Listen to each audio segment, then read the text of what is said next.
Ujambo mpenzi msikilizaji wa redio ya kijamii Kivu, umewadia muda wako mzuri wa kuweza kufuata uchambuzi wa habari katika lugha tukufu la Kiswahili. Uchambuzi huu wa habari msikilizaji, kama kawaida unakuwa kikupikwa na kurasa mbalimbali. Utakuwemo ukurasa wa habari muhimu, habari za mahali, habari za michezo, habari kutoka sehemu mbalimbali na habari za kitaifa. Msomaji wako wa siku ni Isaac Mulucha Ashibe. Upande wa pili Safari Alimasidilo asimamia vema dawati la mitambo. Kwa utulivu na kukaribisha kuambatana mwanzo hadi tamati.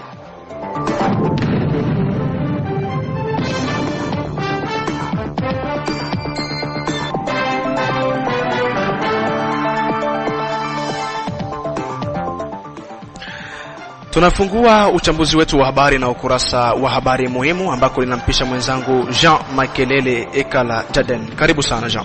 Naam, bila shaka mwenzangu Isaac Mulucha Ashipe. Habari zetu muhimu tuanzie na hapa Baraka ambako kamati ya watu wenye kumiliki maboti ndani ya ziwa Tanganyika mjini Baraka imesema kupitia kiongozi wake ya kwamba wanasikitishwa na baadhi ya vitendo vya askari jeshi wa wazalendo wa maji ndani ya ziwa Tanganyika kwa kuwatoza pesa pamoja na lita 5 za mafuta ya essence.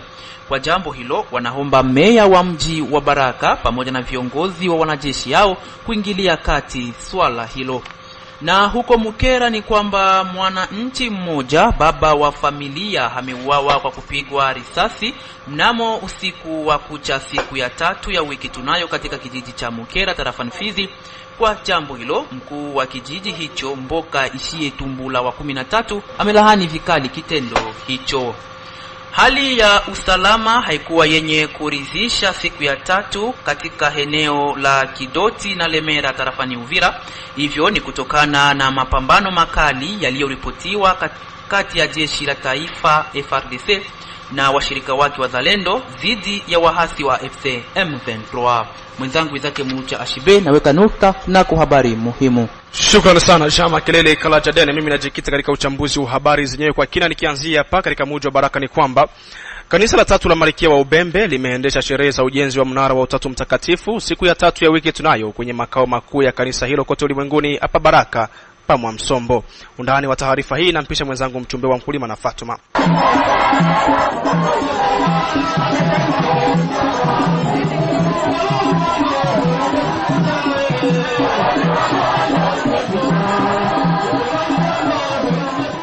Yes, ni kwa namna hiyo ndivyo sherehe hizo zilivyoendeshwa, na ambako maelfu ya waumini wa kanisa hilo pia na wageni wengine wa heshima kama vile meya kwa muda wa mji wa Baraka na baraza la usalama wameshiriki kwenye sherehe hizo.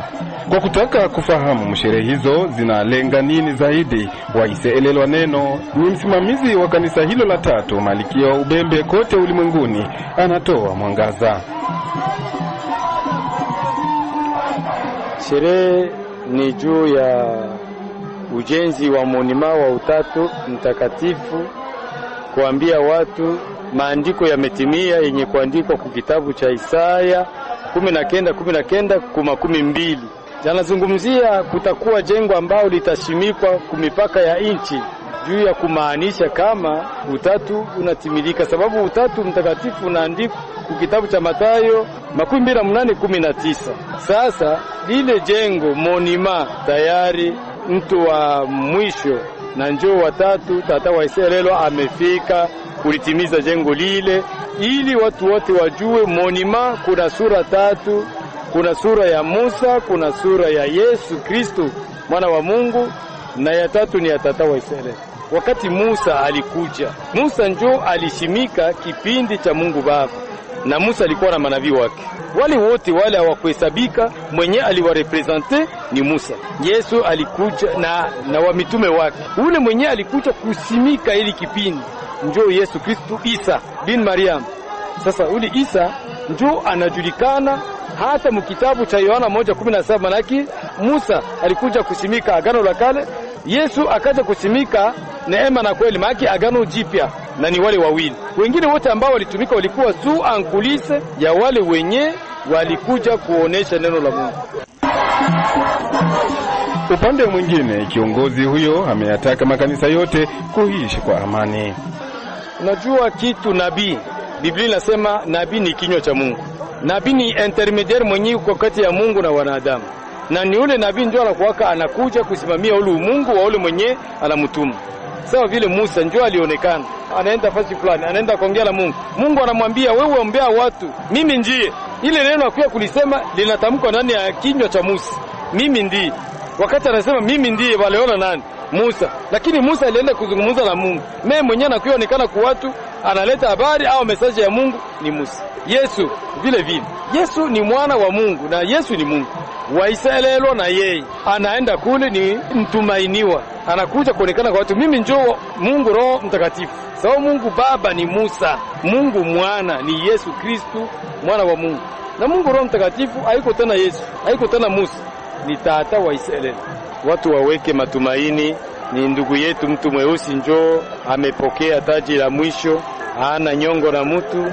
Sote tunaombeka tuwe pamoja kwa kutangazia ujumbe wa watu weusi. Ni mtu mweusi njoo ananyakua taji la ushindi. Tuwe pamoja, tuungane, Wakristo wote, Wamalikia wote, kanisa zote na dhehebu zote, tuungane tu tutangaze Injili ambayo inatushukuru.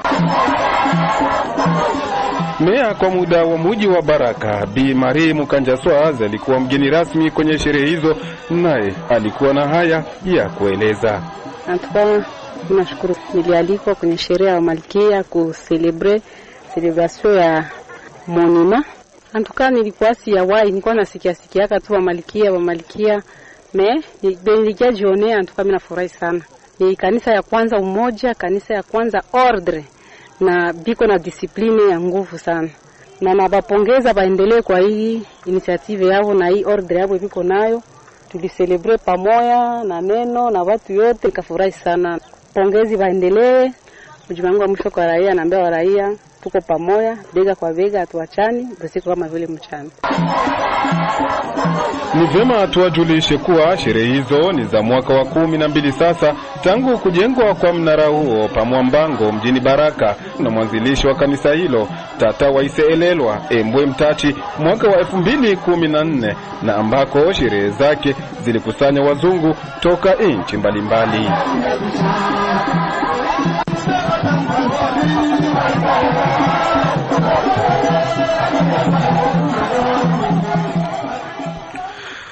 Naam, tukisalia tu katika mji wa Baraka, kamati ya wamiliki wa maboti ndani ya ziwa Tanganyika mjini Baraka imesema kupitia kiongozi wake ya kwamba wanasikitishwa na baadhi ya vitendo vya askari jeshi wazalendo wa maji ndani ya ziwa Tanganyika kwa kuwatoza pesa pamoja na lita 5 ya mafuta aina ya essence. Kwa jambo hilo, wanaomba meya wa mji wa Baraka pamoja na viongozi wa wanajeshi hao kuingilia kati swala hilo. Chano Afisa ni kiongozi wa ASCOAT mjini Baraka, ameanza kwanza kuonesha changamoto mbalimbali wanazopitia kwa sasa. Changamoto ambazo tunazo hapa ni hasa upande wa wazalendo, kunyanyasa watu wetu wa maboti, na sio wazalendo wote, wazalendo wa force naval. Changamoto zao ni kama utazitaja kama zifuatazo. Boti likifika wanataka wapewe lita 5 ya essence. Wanataka wale watu wale abiria tena tuwape pesa ya vichwa watatu. Kama ni 15,000, kama ni 30,000, kama kila mtu analipa 10,000, basi wapewe 30,000. Yaani kile vichwa vya watu watatu.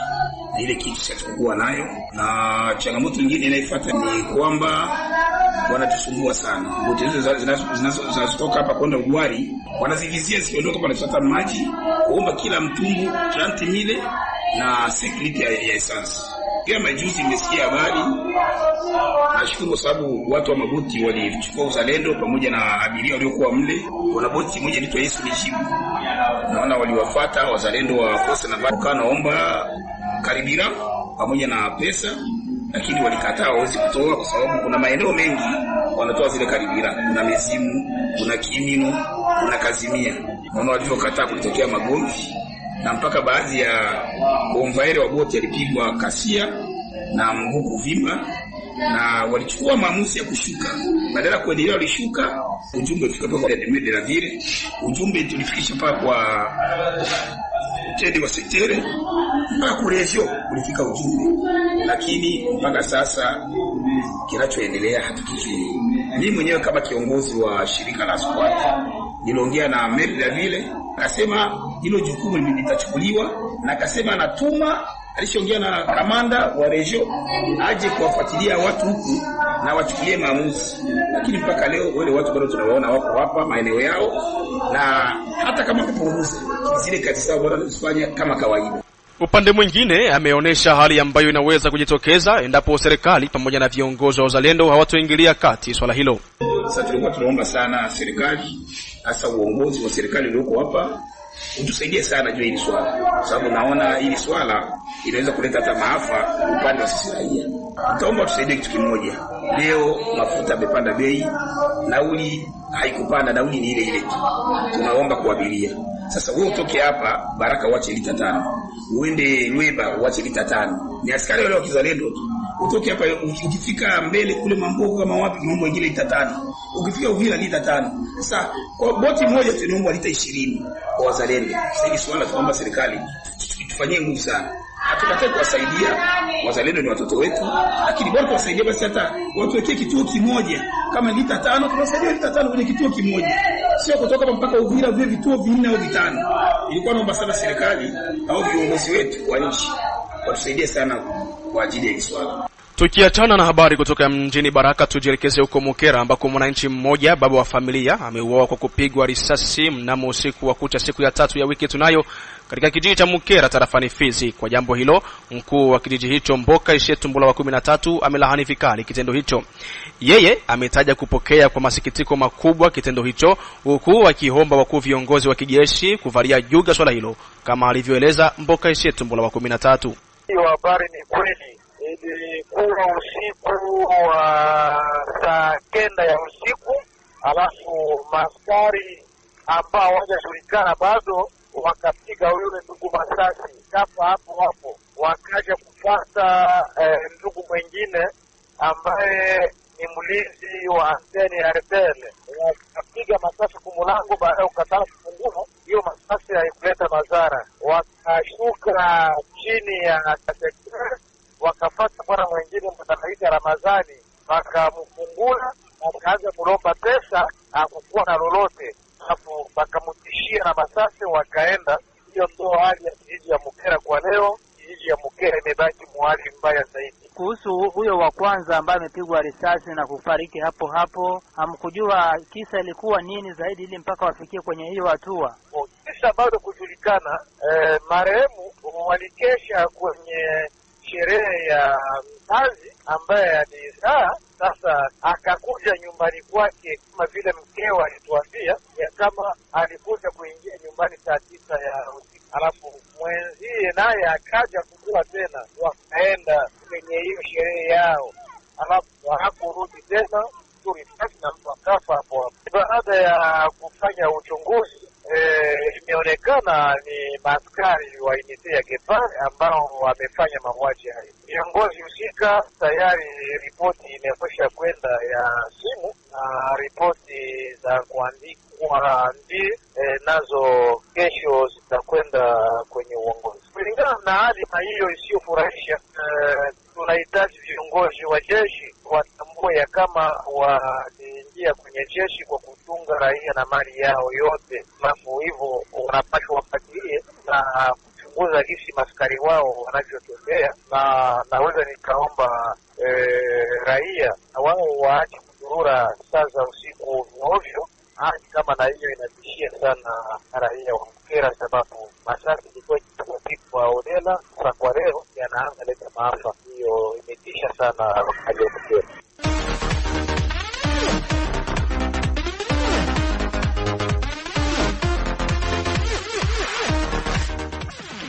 Na mdundiko huo ni kiashirisho tosha kuwa tumeingia katika ukurasa wa habari za michezo. Na kwenye habari hizo, msikilizaji, shirikisho la soka barani Ulaya UEFA limeweka kamati ya uchunguzi ili kuchunguza maneno ya ubaguzi wa rangi aliyoambiwa mchezaji Vinicius Junior wakati wa mchezo wa Real Madrid dhidi ya Benfica Lisbon ya huko Ureno. Omari Makelele Ozil, tuambie kwa kina habari za michezo. Barabara kabisa mwenzangu Izaki Mlucha Ashibe. Leo katika habari za michezo tuanzie na habari za hapa katika bara la Afrika. Ni kwamba draw ya robo fainali ya michuano ya klabu bingwa katika bara la Afrika tayari imetolewa na shirikisho la mpira wa miguu barani Afrika CAF, na michuano hiyo itaweza kupigwa kama na hivi. Racing Sportive Berkane ya huko Morocco watapambana vikali dhidi ya Al Hilal Omdurman ya huko Sudan, na Esperance ya Tunisia watakuwa vikali dhidi ya Al Ahly ya Egypt. Mamelodi Sundowns ya huko Afrika ya Kusini watapepetana vikali dhidi ya Stade Malien kutoka Mali. Na kule katika bara la Ulaya ni kwamba michuano ya barrage ilikuwa ni hatua ya 16 bora ya michuano ya ligi ya mabingwa Ulaya ya Champions League itaweza kutimua vumbi usiku wa leo, ambako takriban mechi 4 zitapigwa. Majira saa 1:45 vijana wa Karabag watawakaribisha vijana wa Newcastle ya Uingereza. Majira saa 4 za usiku kutapigwa mechi 3. Klabu ya FC Brugge ya Ubelgiji watakipiga vikali dhidi ya Atletico Madrid ya Uhispania, na klabu ya Olympiacos ya Uturuki watawakaribisha vijana wa Bayer Leverkusen ya huko nchini Ujerumani. Klabu ya Bodo Glimt ya huko nchini Norway watawakaribisha vijana wa Inter Milan ya pale Italia. Matokeo ni katika uchambuzi wetu wa habari za hapo asubuhi. Na upande mwingine tu katika bara la Ulaya ni kwamba shirikisho la soka barani Ulaya UEFA limeteua kamati maalum ya nidhamu na maadili ili kuchunguza tuhuma za ubaguzi wa rangi aliyofanywa mchezaji wa Real Madrid Vinicius Junior kwenye mchezo wao dhidi ya klabu ya Benfica Lisbon Ureno, mchezo ambao umepigwa usiku wa kucha siku ya 3 ya wiki tunayo. Mchezo huo ulisimama kwa dakika 10 baada ya mchezaji Vinicius Junior kuweza kuondoka uwanjani kwa madai ya kutamkiwa maneno ya kibaguzi na kiungo wa Benfica Lisbon ambaye ni Gianluca Prestiani. Mchezaji huyo wa Benfica Lisbon aliweza kumtamkia mchezaji Vinicius Junior kuwa ni singe. Ligi 7 mpaka hivi sasa barani Ulaya zimethibitisha kuwa zitasimamisha mechi zao wakati wa kufuturu ukifika, ili wachezaji waliofunga mwezi mtukufu wa Ramadhani wafuturu kwa kunywa chai, uji, juice. Ligi hizo ni pamoja na ligi kuu hapo nchini Uingereza, La Liga, Bundesliga, ligi huko nchini Uholanzi ambayo inajulikana kwa jina la Eredivisie, Jubilee Pro League huko nchini Ubelgiji, Scottish Premiership ya huko nchini Greece, pamoja na Super League ya huko nchini Uturuki. Upande wa tetesi za usajili ni kwamba mshambuliaji wa England mwenye umri wa miaka 29 Ivan Toney ameacha mlango wazi kwa uwezekano wa kurejea tena ligi kuu hapo nchini Uingereza akitokea klabu ya Al Ahly. Wakati huo Liverpool haina mpango wa kumuuza kiungo wake wa Hungary ambaye ni Dominik Szoboszlai, licha tetesi zinazomhusisha na Real Madrid. Mazungumzo ya mkataba mpya kwa nyota huyo mwenye umri wa miaka 25 yanaendelea vyema pale Anfield. Kwa upande mwingine, mshambuliaji wa Ujerumani mwenye umri wa miaka 24 Nick Waltermade anaripotiwa kutoridhishwa na maisha yake katika klabu ya Newcastle na angependelea kurejea Bundesliga, akizitaja vilabu vya Stuttgart pamoja na Bayern Munich kama chaguo lake. Mashetani wekundu hapo nchini Uingereza, Manchester United haina nia ya kupunguza ada ya pauni milioni 26 wanazohitaji kwa mshambuliaji wao Marcus Rashford ambaye kwa sasa yupo kwa mkopo katika klabu ya FC Barcelona. Naye Nicolas Jackson na klabu ya Chelsea The Blues watafanya tathmini ya mstakabali wake majira ya kiangazi, huku Bayern Munich hapo nchini Ujerumani ikitarajiwa kutumia kipengele cha kumnunua moja kwa moja baada ya mkopo wake msimu huu kuweza kumalizika. Nchini Uhispania, Atletico Madrid wanataka kumuongezea mkataba mshambuliaji wa Argentina ambaye ni Julian Alvarez, lakini anaripotiwa kuvutiwa zaidi na kujiunga na klabu ya FC Barcelona. Naweka nukta katika habari za michezo Isaac Mlocha Ashibe. Asante sana bwana Omari Makilele Ozile kwa ukurasa huo wa habari za michezo. Msikilizaji, na kukumbusha tu kwamba unaendelea kusikiliza Radio ya Kijamii Kivu, na huu ni muda wa uchambuzi wa habari ambao unatushika vyema kunako masafa ya FM kwenye mita bendi 93.0.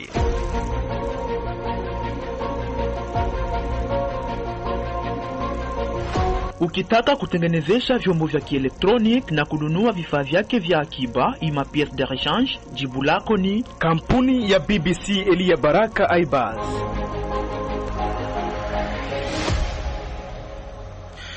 Huko Lemera, hali ya usalama haikuwa yenye kuridhisha siku ya 3 katika eneo la Kidoti na Lemera tarafani Uvira. Hivyo ni kutokana na mapambano makali yaliyoripotiwa kati ya jeshi la taifa na wazalendo dhidi ya waasi wa AFC/M23.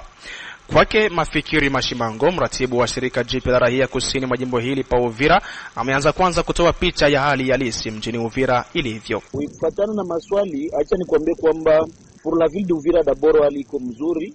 kwa sababu depuis le matin paka saa hii maaktivite ilienda normalement, ziliendeka mzuri. Et pour le moment tunasema kama situation mzuri, kwa sababu kwa sasa hakuna masasi inalialia a part maintenant moins des jours ya hii palikuwa moro mbili entre bazalendo upe kupigana masasi mniveau Mulongwe yenye population vraiment il déplorait, mais bien sûr il faut connaître kwamba il y a des heures saa moja saa mbili saa tatu il y a quand même quelques personnes wangali na kipangali kaboga fulani, kwa sababu ukitembea na unakutana kwa watu wanaiua matelefoni ile usiko parmi ma facteurs inaleta uoga au sein de la population.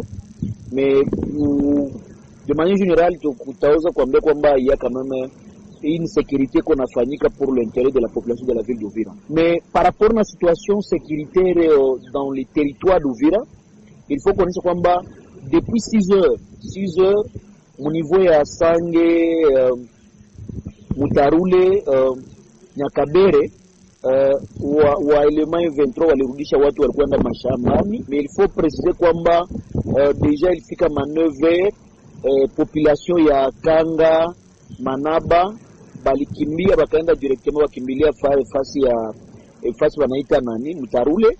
Ni par rapport effectivement na maishan de tir ilianza depuis 7h 8h mu niveau ya Kanga, mu niveau ya Rugeje na niveau ya Kidote. Sasa kuambia kwamba mu niveau ya Kidote des échanges de tir entre les Wazalendo ainsi que les éléments 23 ilikuwa masisi ilikuwa mingi, ndaweza kuambia kwamba paka saa hii donc population ya Lemera saa hii ndio wanatoka manyumba depuis 16 heures passées, ndio wanatoka manyumba kufuatana na ile hali, kwa sababu watu walikuwa wanafungiwa manyumba kufuatana na boga ya masisi ya niveau Kidote.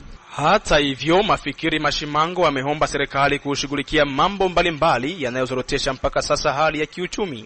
Na kwa sasa iko vigumu kusema nani anakamata Kidote, nani anakontrole Kidote au Lemera.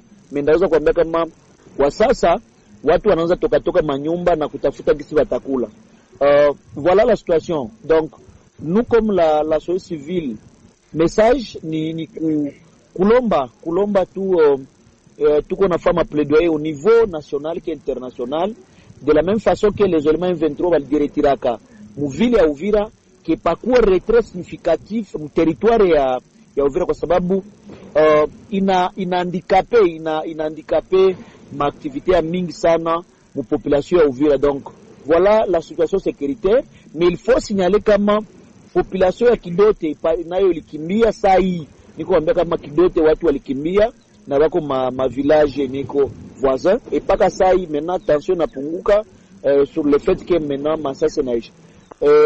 Na waza pour raia tunaambia tu raia kwa makina kuendelea kudenoncer, na à notre niveau que tuko na ramener le gouvernement à comprendre kama iko na mission principale ni sécurité des personnes leur bien. Voilà la situation chez nous, mais il faut quand même soulever kama en termes des activités muvili ya Uvira aziakuwa kama kawaida, kwa sababu paka saa hii couloir ya kwenda mplende la Ruzizi ingali problem.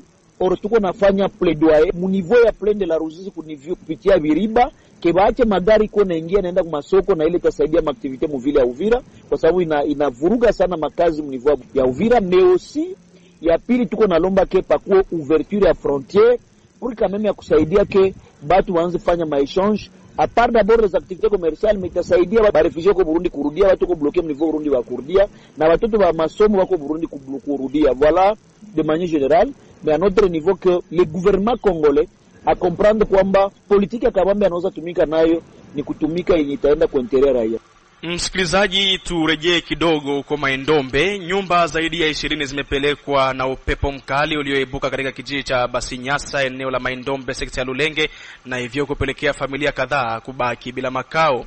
Akizungumza kwa njia ya simu kutoka eneo la Kilembwe, Bwana Abedi Sumbi Abdul, mwenyekiti wa shirika la raia NDC Chumvi ya Kongo sekta ya Lulenge, amesema kuwa hali hiyo inaathirisha pakubwa raia wa eneo hilo, huku akiomba kwa serikali kuwajia na misaada ya kibinadamu wahanga wa janga hilo.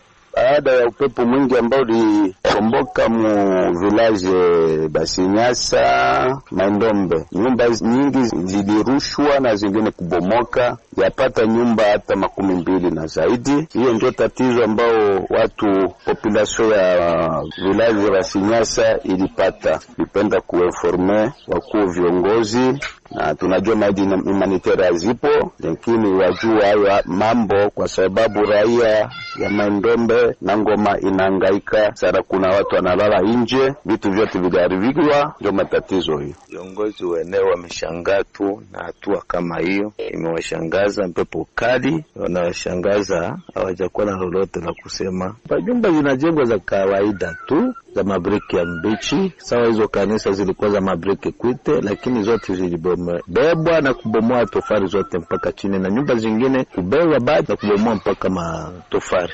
Msikilizaji, tutamatishe uchambuzi huu wa habari na habari kutoka Kamituga, ambako wizi wa kupindukia unashuhudiwa mjini Kamituga. Nyumba 4 ziliweza kuporwa na watu wenye silaha katika usiku wa kucha Jumatano hii ya tarehe 18 Februari.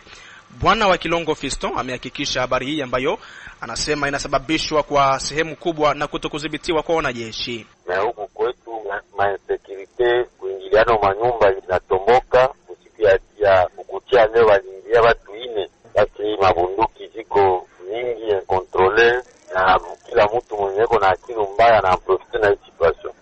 Tuko tuna plaider nous dénoncer parti par là. Utakia kutana na FRDC anatoka kule Mwenga, mkubwa wake ajiretrouver Kamituga au jua ajiretrouver Kamituga. Utakutana mzalendo anatoka Mwenga ajiretrouver Kamituga, mkubwa wake ajua anajiretrouver. Utakutana na FRDC kwanza tembeo mwingine na mateni civil, alors mzalendo naye mmoja iko na teni civil, alors unakutana sasa vitu vinafanyika, on ne sait pas qui a fait quoi na nani ndio nani. Jana balingia watu 4 mu quartier tofauti. Bila ilikuwa tu mavole, il n'y avait pas de tuerie, il n'y avait pas de blessés, mais ilikuwa tu des vols. Anakuingia tosha franka ya vile. Mais malgré akukuwa matiweri, mais est-ce que ile tu kupora sio sécurité Kordo? Totale, si tunailaani. Ndio kuna tuko tunakwambia tunailaani, tunaikondane ile ma insécurité, parce que ma service de sécurité inapasha kutunga raia na mali yake. Parce que mali ya raia akichuruza analipa taxe tena beba nchi. Mena saa yenye vite taisha wanaacha na maliza raia kila kitu. Mbo kesho Mwenge itakuwa je? Kesho Kamituga itakuwa je? Tuko tunafanya kubaba autorité politico administrative na autorité militaire. Tuko tunaifanya. Upande mwingine, kiongozi huyo wa shirika la raia paka Mituga ameitaka serikali kubadilisha majeshi yaliyokawia maeneo hayo. Sele journaliste, wewe njoo kuko fasi kwenye autorité provinciale biko. Ministre wa defense tulishabulilia hii lalamiko, nilisha kutumia hii lalamiko kwenye timu. Uvira pale balibadilisha pale majeshi pale Uvira. Balibadilisha majeshi, tumechikia kama wengine majeshi ndio lishuka pale. Unajua bwana Mwalili, hapa Kamituga huko jeshi mwalifika hapa Kamituga il y a de cela 30 ans. Anakuwa watu Kamituga. Il y a de cela 30 ans. Iko Kamituga na plus ya 30. Donc ashaka sa mtoto wa Mungu. Donc anayua kila kitu. Alors kitu yenye tunaweza penda batulete kwanza ingine arme. Yenye iko bien étiquette. Yenye abajuane na batu. Kwa saizi huko coalition Mwenga Shabunda. Wazalendo bamiunganisha bakafanya coordination yabo ya Mwenga, coalition ya Mwenga Shabunda. Msikilizaji, muda umenilazimisha kutamatishia hapo uchambuzi huu wa habari. Ni kushukuru wewe ambao uliambatana nami mwanzo hadi tamati. Nishukuru pia wenzangu wote ambao kwa namna moja au nyingine walisaidia kuunda uchambuzi huu wa habari. Mchambuzi wako wa siku ni Izake Mulucha Ashibe, upande wa pili ulisimamiwa vema na Safari Alimasi Dilwe. Kwa heri ya kuonana msikilizaji, mpaka hapa sina la ziada. Nasema asalamu alaykum.